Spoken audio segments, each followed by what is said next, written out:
silêncio.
Tá funcionando?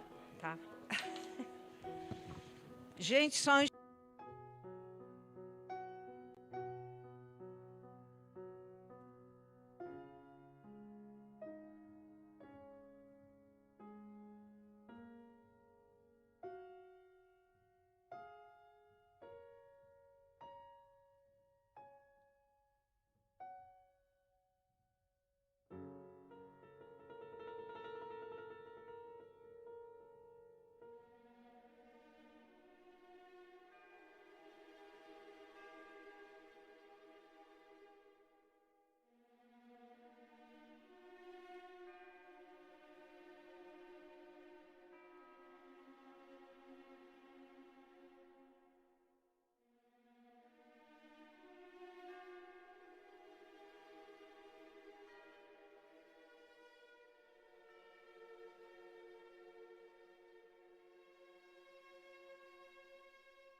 Boa noite a todos.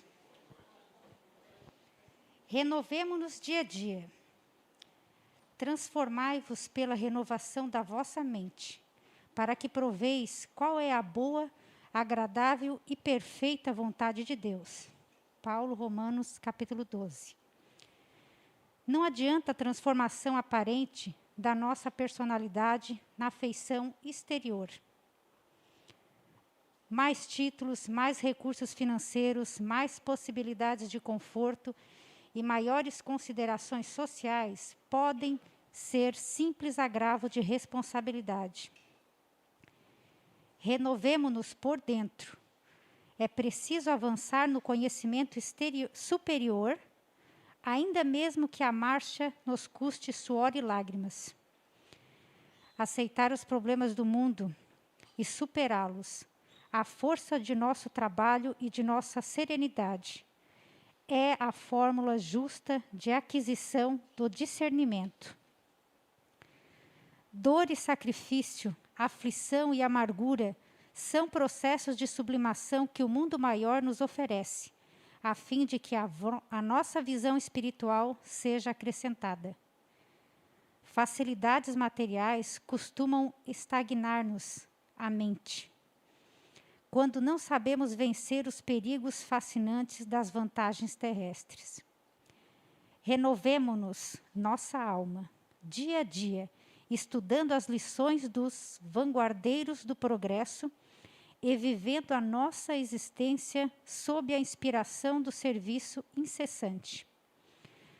Apliquemo-nos à construção da vida equilibrada, onde estivermos, mas não nos esqueçamos de que, somente pela execução de nossos deveres, na concretização do bem, alcançaremos a compreensão da vida e, com ela, o conhecimento da perfeita vontade de Deus a nosso respeito. Do livro Fonte Viva, pelo Espírito Emmanuel, de Francisco Cândido Xavier. Após essa leitura, agradecendo a presença dos bons espíritos que aqui nos estão, que possamos ter, durante essas horas, agradáveis momentos de paz, que nos concentramos onde estamos, para que recebemos toda a ajuda de que necessitamos. Que assim seja. O expositor de hoje é o Jorge.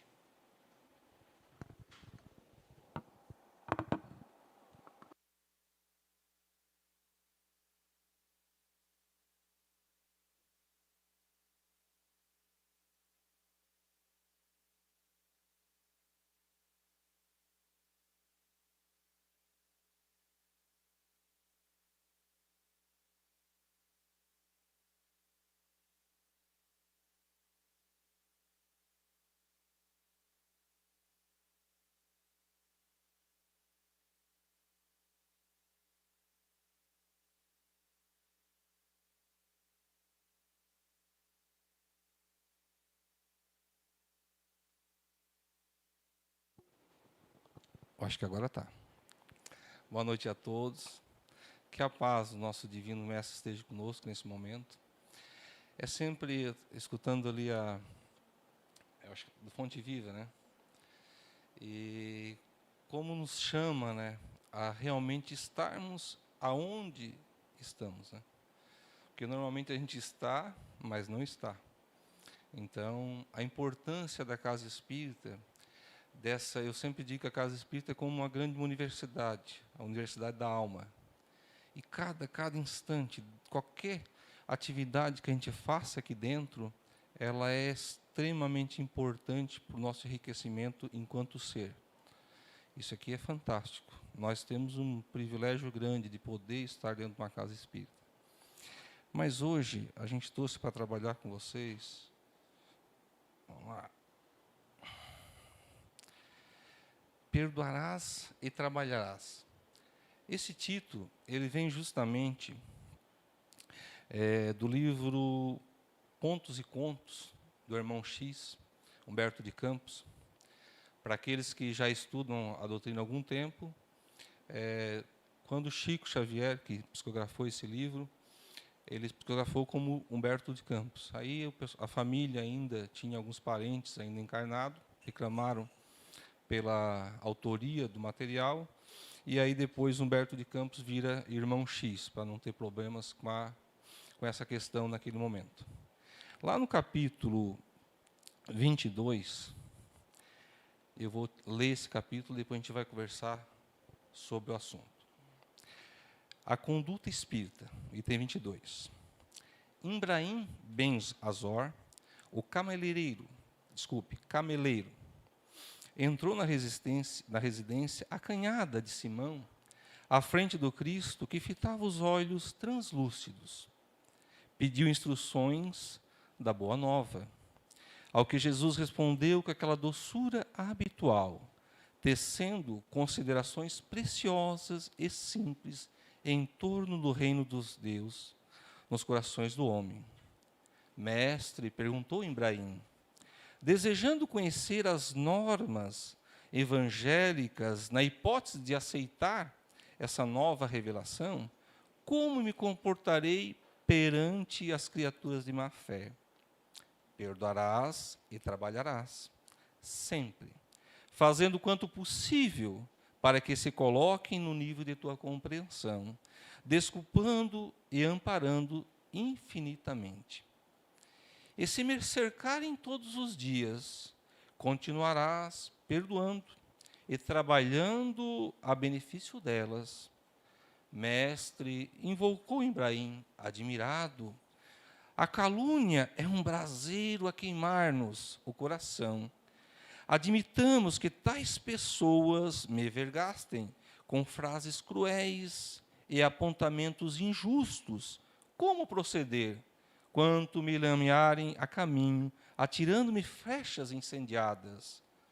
Perdoarás e trabalharás sem descanso, possibilitando a renovação do pensamento a teu respeito que fazem. E se me ferirem, se a violência sujeitar-me à poeira e a traição golpear-me pelas costas, se meu sangue correr em louvor da perversidade, perdoarás e trabalharás, curando as próprias chagas com a disposição de servir, invariavelmente na certeza de que tais as leis do justo juiz se cumprirão sem prejuízo de sequer um ceitil. Senhor, aclamou o consulente desapontado, e se a pesada mão dos ignorantes ameaçar minha casa, se a maldade perseguir minha família, dilacerando os meus nos interesses mais caros, perdoarás e trabalharás, a fim de que a normalidade se reajuste sem ódios, compreendendo que há milhões de seres na terra, fustigado por aflições maiores que a tua, cabendo-nos a obrigação de auxiliar, não somente os que se fazem detentores do nosso bem-querer, mas também todos aqueles irmãos em humanidade que o Pai nos recomenda amar e ajudar incessantemente. Ibrahim, naquele momento assombrado, indagou de novo: Senhor, e se me prenderem por homicida e ladrão, sem que eu tenha culpa? Perdoarás e trabalharás, agindo sempre segundo as sugestões do bem, convencido de que o homem pode encarcerar o corpo, mas nunca algema a ideia pura, nobre e livre. Mestre, prosseguiu o cameleiro, intrigado, e se me prostrarem no leito, se me crivarem de úlceras, impossibilitando-me de qualquer ação, como trabalhar de braços imobilizados quando nos resta apenas o direito de chorar?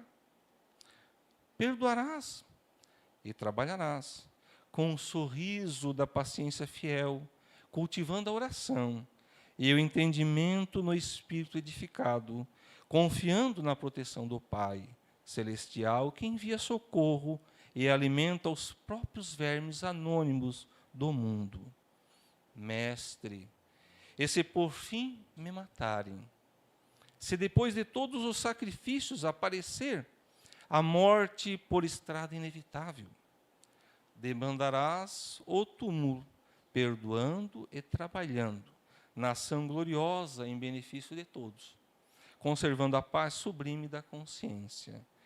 Entre estupefato e aflito, Ibrahim voltou a indagar depois de alguns instantes: Senhor, se eu conseguir tolerar os ignorantes e os maus, ajudando-os e recebendo os insultos, com benefícios, oferecendo a luz pela sombra e pelo mal, se encarar com serenidade os golpes arremessados contra os meus, se receber feridas e sarcasmos sem reclamação, e se aceitar a própria morte, guardando sincera compaixão por os meus algozes, que lugar destacado me caberá diante da grandeza divina? Que título honroso exibirei? Jesus, sem alterar, o considerou. Depois de todos os nossos deveres integralmente cumpridos, não passamos de meros servidores à face do Pai. E a quem pertence o universo, desde o grão de areia às estrelas distantes. Ibrahim, assim conturbado, levantou-se, chamou o dono da casa e perguntou a Pedro se aquele era realmente o Messias.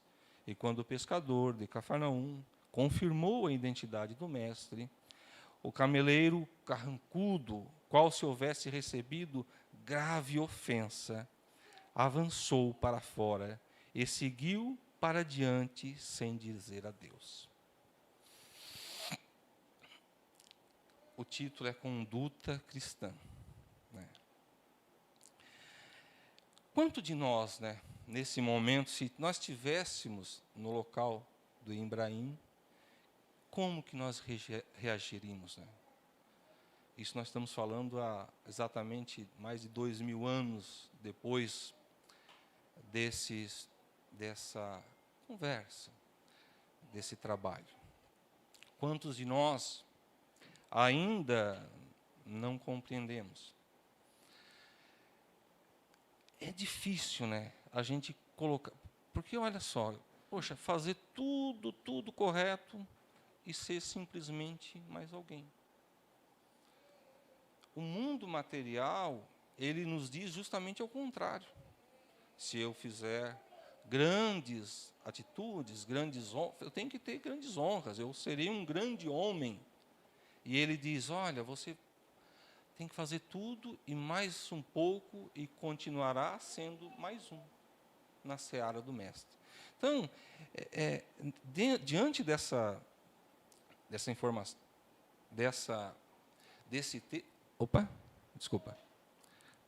desse texto fantástico desse livro, tem muita coisa para a gente poder refletir, pensar, raciocinar. Porque quando adentramos a casa espírita, ou mesmo quando começamos a estudar mais a fundo o espiritismo, ou mesmo quando ficamos mais atentos às lições do Cristo, sempre parece que a informação é para o outro. Sempre parece que a informação é para alguém que está em casa e que precisa. Sempre parece que não é para nós. E ele coloca aqui exemplos de grande trabalho. Essa realidade do nosso ser espiritual, ela é ainda muito difícil de ser compreendida. Por isso que é um trabalho constante, um trabalho que nós vamos ficar muitos e muitos séculos ainda nos esforçando para entendermos de uma vez por todas que somos seres espirituais em corpos humanos e que estamos aqui através da bondade divina para que a gente possa evoluir. Eu estava pensando, poxa, eu queria um exemplo, e aí me veio, eu mais ou menos há uns 25, 30 anos atrás, eu me formava técnico em agropecuária. É um colégio agrícola de Camboriú. E eu me lembro como hoje, que a gente, quando adentra o colégio, ele não está atrapalhando, pode deixar. Quando a gente adentra um colégio agrícola, imagina, jovem, 16 anos, saindo de casa, um colégio interno, a gente está naquela expectativa, naquela ansiedade toda de começar uma vida diferente, 16 para 17 anos. E aí, primeira honraria do trabalho, que eles dizem que é o batismo dos novatos, que é roçar um morro. Dentro do colégio agrícola, são 200 hectares, tem um morro lá, e lá tem um pomar de laranjas. E então tu tem que roçar aquele morro, é o batismo. Imagina, mais ou menos uns 80, 100 alunos, cada um com a sua foice. Aquilo parecia um formigueiro consumindo um morro, de longe. Né? Mas jovens, começamos a nos indagar, porque foi o morro, primeiro foi o morro, depois limpar as valas, fazer isso, fazer aquilo, e nós viemos aqui para estudar, para nos transformarmos em técnicos de agropecuária. Só que na entrada do colégio dizia assim, aprender a fazer fazendo. Aquela frase era uma frase forte. E assim que a gente foi questionar os professores, e olha, mão calejada, sangrando, uma semana trabalhando direto, eu disse, olha, essa é a nossa metodologia, aprender a fazer fazendo. Você só vai ter condições de fazer uma orientação lá quando se tornar um técnico de agropecuária se você aprender. Você tem que pegar na enxada, na foice. E aí era meio período estudando as matérias teóricas e meio período na prática. É claro que aquilo era muito mais que simplesmente um colégio agrícola. Era uma verdadeira universidade de vida, vivendo com várias pessoas de vários locais, 24 horas por dia. Mas, durante 1 a 2 anos do curso, nós fazíamos os manejos dos animais, arava a terra, plantava, semeava, fazia todas as tratativas, sem quase entender quase nada. Era simplesmente um trabalho material. Quando, do 2º para o 3º ano, que as matérias começavam a se encaixar, nós íamos transformando em monitores, e os novatos que iam entrando e fazendo serviço pesado. E aí a gente ia nessa preparação para realmente se formar técnico de agropecuária. A maioria das profissões, medicina, por exemplo, o pessoal passa lá pela residência, estágios e todas as atividades para que você tenha o acesso à prática do dia a dia. Senão, não tem como você exercer uma atividade. Mas o caso nosso do colégio agrícola, nós começávamos a atividade mesmo antes de qualquer outra matéria, sem entender nada que estavam fazendo ali. O negócio era executar uma atividade. Por que eu busco esse exemplo?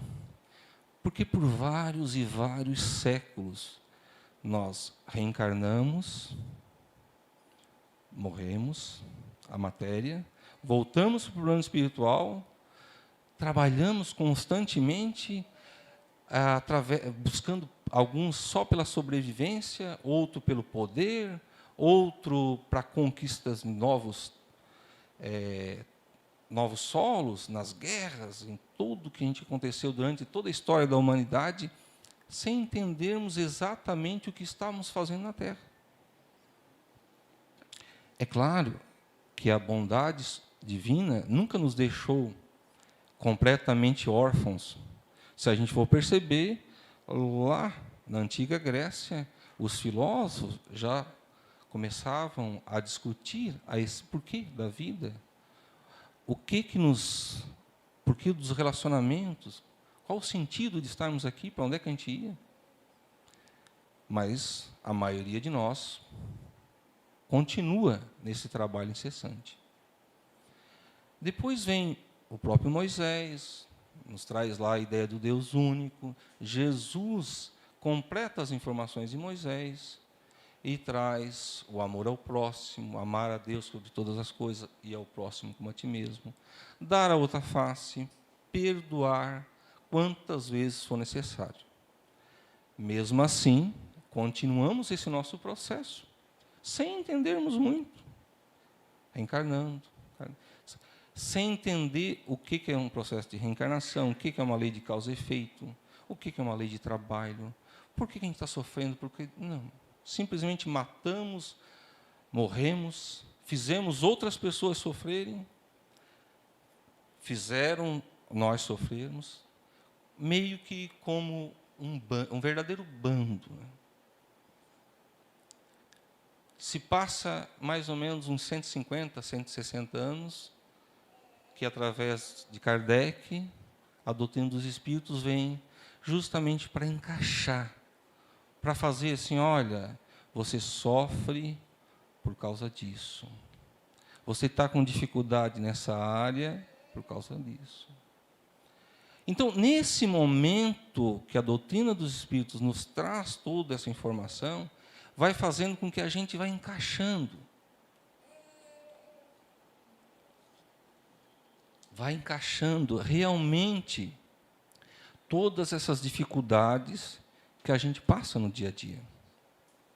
As leituras do Mestre, de Jesus, agora que começa a nos fazer sentido, que começa essa situação a se encaixar. Provavelmente, esse texto, essas informações de Ibrahim, naquele momento, daquele povo ainda muito rude, era meio que utópico. Imagina, aceitar isso. Hoje, para nós, dependendo aonde que a gente for conversar, a gente for refletir sobre o tema, vão dizer assim, não, isso aí não existe. Isso daí é uma utopia. Você não está vendo a quantidade de desgraças que estão acontecendo ao nosso derredor e você vem falar nesse sentido? Então, se nós não começarmos a compreendermos essa natureza nossa enquanto espíritos, ainda com todas essas dificuldades, nos perdoarmos, primeiramente a nós, e em seguida trabalharmos, porque na casa espírita, nós, vira e mexe, a gente conversa sobre perdão, sobre o auto-perdão, e se a gente for buscar aquele símbolo que quase todos, em algum momento, já acabaram escutando, que é o PIB, que não é o Produto Interno Bruto, mas seria perdão, indulgência e beneficência, que é o processo do perdão, que é essas três palavras unidas, está ali a caridade na forma mais correta possível. Mas se eu não estiver disposto ao trabalho, nada vai adiantar. O slogan lá do Colégio Agrícola, que aprender a fazer fazendo, é nesse sentido. A diferença é que nós, depois de algum certo tempo, a gente acabava coordenando os novatos, as pessoas que estavam iniciando.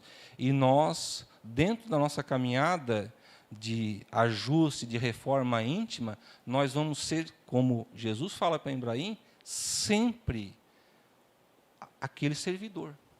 Nós estamos sempre a serviço de Jesus. Então, todas as dificuldades que nós passamos no nosso dia a dia, elas têm que ser vencidas através do nosso esforço. A casa espírita e toda a orientação evangélica serve como base para que a gente compreenda o porquê que estamos passando.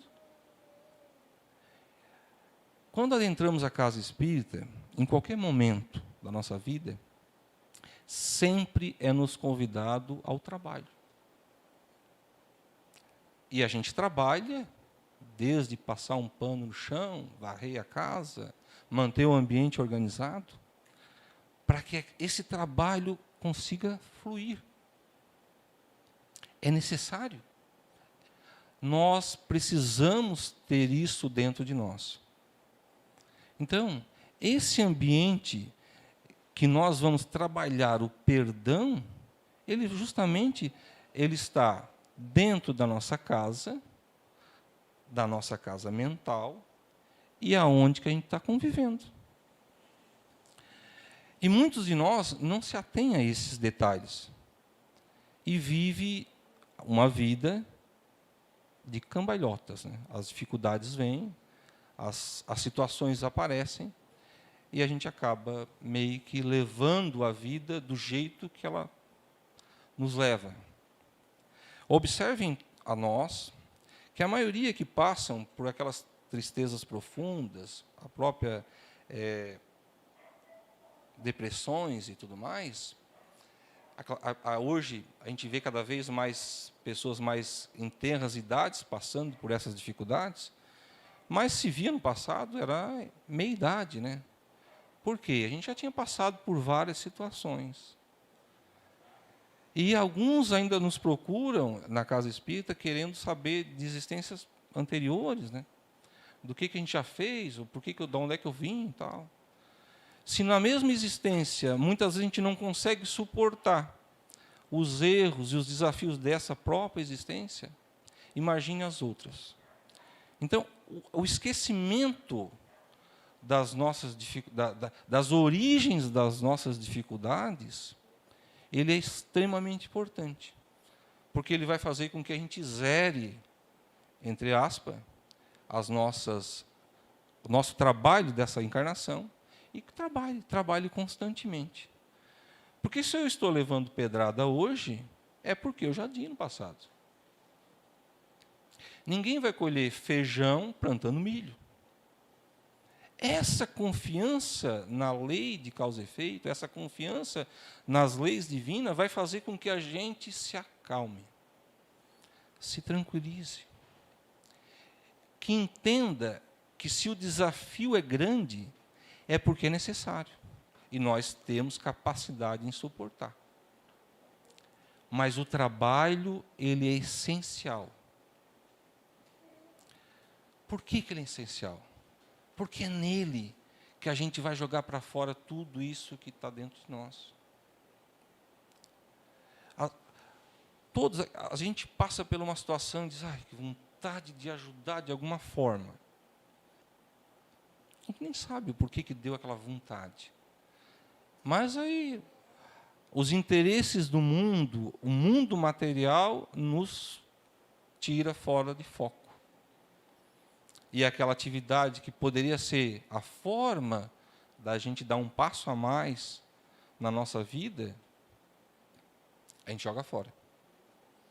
Então, a doutrina dos espíritos, ela nesse tema, ela traz todo esse conceito, esse conhecimento que Jesus nos trouxe, que ele é riquíssimo. Mas ela corrobora com a ideia de que, olha, vamos trabalhar, vamos ajudar, de alguma forma. Se a gente for buscar dentro do próprio Evangelho, a gente vai ter vários exemplos, várias passagens do Cristo em cima do tema. É claro que quando a gente está falando de perdão, sempre vem São Mateus capítulo 18, versículo 15 a 21, que Pedro questiona quantas vezes deveria perdoar o nosso irmão, e ele diz, olha, 7. E aí Jesus, olha, 7 vezes 7. Ou seja, vezes 77. É um número infinito. Cada ofensa. Cada ofensa. Ele não fala que é só a ofensa que um irmão fez para conosco. É ofensa. Então, muita gente nos agride, a gente tem que nos perdoar constantemente. Tem uma outra passagem que eu acho muito importante, que ele diz assim, reconciliai-vos o mais depressa possível com o vosso adversário que está a caminho, para que ele não vos entregue ao juiz, e o juiz não entregue ao ministro da justiça, e que assim não seja metido em prisão. Digo em verdade, daí saireis até pagar o último centavo. Então, quantas vezes a gente tem nessa disposição do trabalho a oportunidade justamente de pagar. E a gente não se dá conta. A gente pensa, principalmente quando a gente vai... Hoje a internet ela é fantástica, né? A gente tem N casos, N possibilidades da gente observar histórias e mais histórias. Então a gente vê aquelas histórias lindas de superação, de trabalhos que a gente... Nossa! E aí a gente sempre está na expectativa de que a gente encontre uma atividade nesse patamar, né? Enquanto, às vezes, a gente precisa daquele trabalho formiguinha, aquele trabalho pequeno, aquele trabalho de divulgar a exposição, por exemplo. Acho que foi semana passada que teve uma exposição sobre aborto, sobre suicídio. Isso é fantástica. Nossa região está se aparecendo lá atrás. Nossa região está minada de suicídio.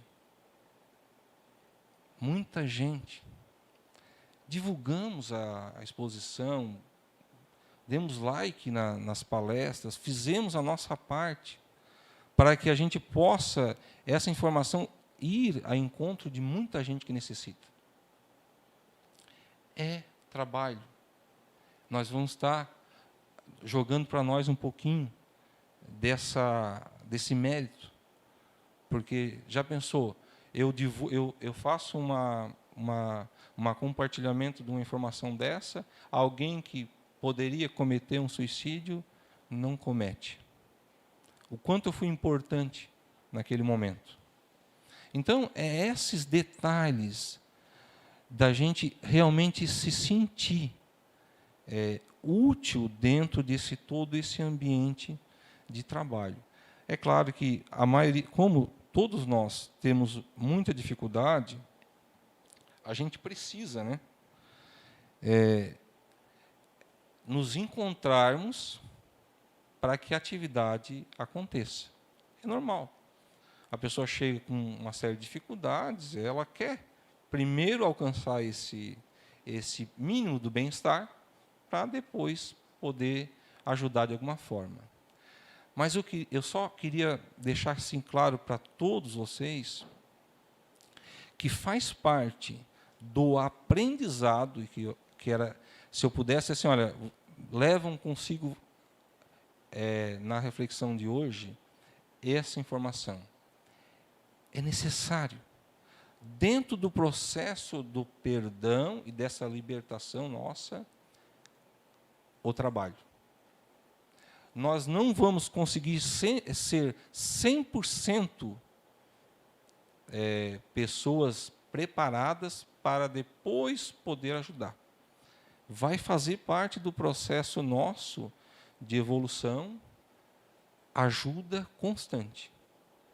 E à medida que a gente vai entendendo essas dificuldades que a gente vai passando, Jesus e a espiritualidade maior vai nos dando mais trabalho, mais oportunidade. A gente vai avançando. Nós não podemos ter pressa. A gente não pode ter pressa, mas também não podemos ficar parados. Então, a atividade ela tem que ser pequena, constante. Outra situação importante é que todos nós, extrema importância na nossa evolução, entendermos os nossos mestres do dia a dia.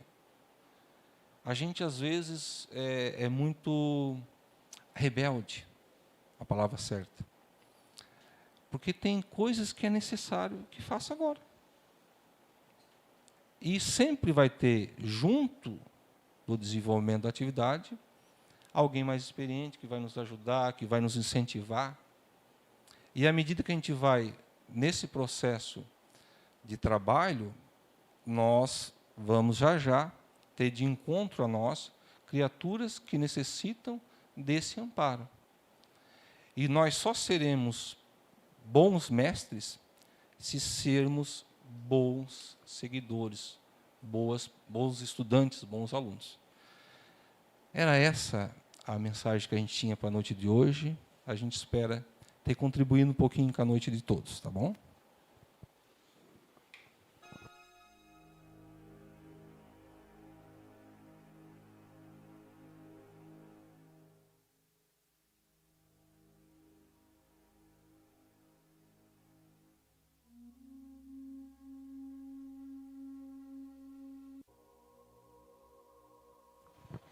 Nós estamos tentando manter dentro das normas, né? Para evitar. Cadê tua máscara?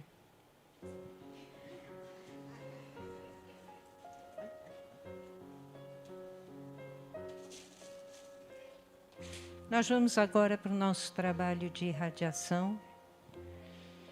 Agradecendo, Jorge, a sua presença. Veio de Jaguaruna aqui para nos trazer a mensagem da doutrina. Que possamos meditar no que ouvimos, né? E levar para pelo menos durante essa semana, tentar fazer o que foi orientado. Fechemos nossos olhos, pois nesse momento nós vamos irradiar. As pessoas que ficam tontas ou que não se sentem bem de olhos fechados podem ficar com os olhos abertos. As crianças vão ficar quietinhas, tá? Sem andar pelo centro, porque é um trabalho muito sério, muito importante. Vamos então relaxando nossos pensamentos, relaxando o nosso organismo físico. Enquanto o mundo espiritual aqui chega, trazendo nossos irmãos sofridos, desencarnados, que ainda não encontraram a serenidade, que ainda não encontraram a prece, para que possam se libertar do planeta e seguirem suas caminhadas, cada um, para o plano espiritual que lhes convém. Trazem irmãozinhos nossos em cadeiras de rodas, trazem em macas. Irmãos nossos chegam caminhando, ainda tristes, por não saberem o que fazer. São trazidos com todo carinho e são recebidos por outros espíritos aqui, nesse pronto socorro espiritual, para serem orientados e tratados. Também esses irmãos que vêm em nome do nosso Mestre Jesus, do mentor desta casa, vão retirar desse ambiente os fluidos que serão manipulados, transformados em medicamentos e levados aos nossos irmãos, nos hospitais, nos presídios, nos asilos, irmãos nossos que caminham pelas estradas, irmãos nossos que se encontram presos nos vícios, serão tratados nessa noite. Portanto, convidamos a respirarmos fundo, tranquilos, e vamos até o mar, mas lá no mar do Nordeste, as águas limpas e transparentes. Vamos, cada um de nós, podemos ir em 2, 3, da forma que quisermos.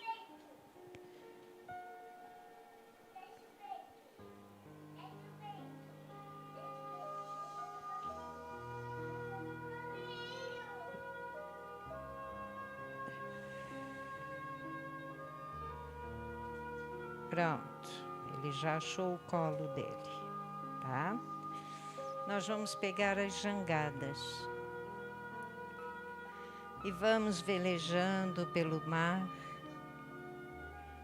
sentindo a brisa, vendo o céu muito azul, sentindo a presença dos nossos mentores, dos espíritos bondosos que tanto nos amparam e nos protegem. Pai amantíssimo, nos entregamos aqui, Senhor, para que sejam retirados de nós esses fluidos, para que possam ser levados aos nossos irmãos que sofrem. Permita, Pai querido, que os nossos irmãos que se encontram nas áreas de guerra,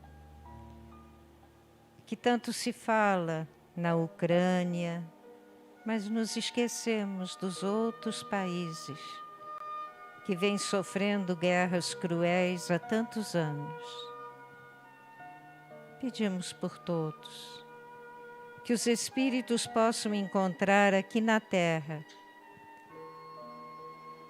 dentro da humanidade, irmãos que queiram orar e vibrar, para que possam levar a paz e dessa forma nos libertar do jugo tão pesado que nos espera adiante. Abençoa, Senhor, a todos os animais, a todas as plantas, a todas as crianças, a todas as mulheres, que ontem foi o dia, mas a todos os homens, pois hoje são homens, ontem podem ter sido mulheres. Abençoa, Senhor, enfim, a toda a humanidade, derramando a vossa luz, para que os nossos corações se repletem com vosso amor. Em nome de Deus, em nome de Jesus, encerramos a exposição doutrinária e a irradiação da noite de hoje.